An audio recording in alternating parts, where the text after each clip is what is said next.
जीवन के किसी भी क्षेत्र में आपकी रणनीति आपको सफल बना सकती है। यदि आपके पास कोई योजना या आपके पास रणनीति नहीं है तो समझो कि आपका भविष्य उज्जवल नहीं है और आपकी कोई गारंटी नहीं है कि आप सफल होंगे या नहीं। भगवान कृष्ण के पास पांडवों के लिए ऐसी कोई भी चीज नहीं थी जिससे वह कौरवों से जीत जाए, लेकिन उनकी एक अच्छी रणनीति उनको जिता दी। कहते हैं कि जैसी संगत वैसी परंगत, और जैसी संगत और परंगत वैसी ही आपका जीवन।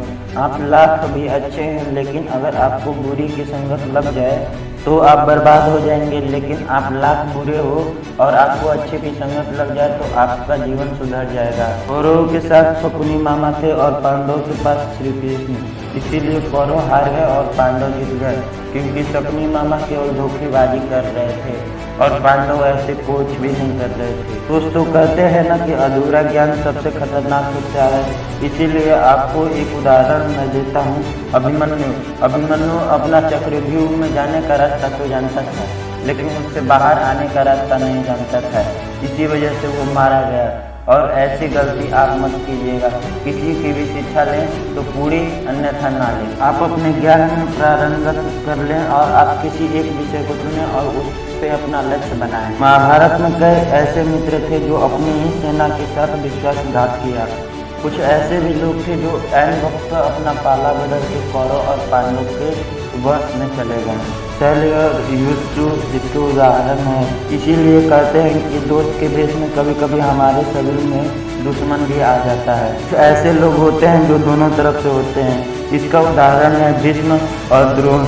वो कौरव के साथ खेल, लेकिन वो पांडवों का साथ दे रहे थे। वो पांडवों की एक भी सेना को मार नहीं रहे थे। महाभारत का युद्ध नहीं होता यदि द्रौपदी अपने आप को रोक लेती।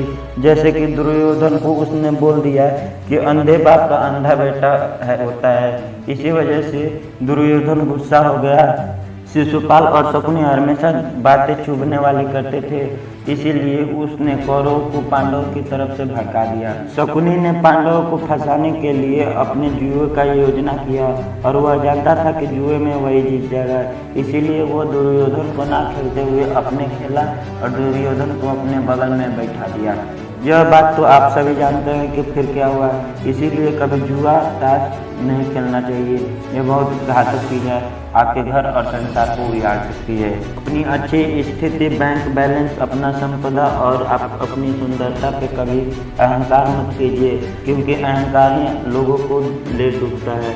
और धनी ऐसे ही कौरव भी थे, लेकिन उनके पास इतनी शक्ति भी थी कि वो जीत जाएं, लेकिन वो कृष्ण भगवान को ना चुन के उनको सेना को चुने।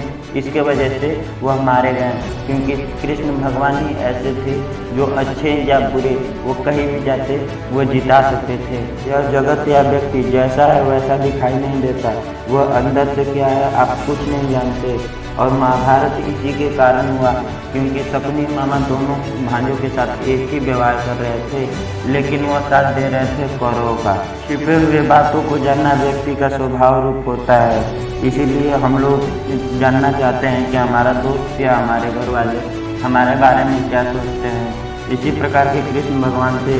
वो बोले थे कि आप अपना कोई हथियार नहीं उठाएंगे, लेकिन वह सत्य के लिए अपना हथियार उठाने वाले थे, लेकिन अर्जुन ने उन्हें रोक दिया।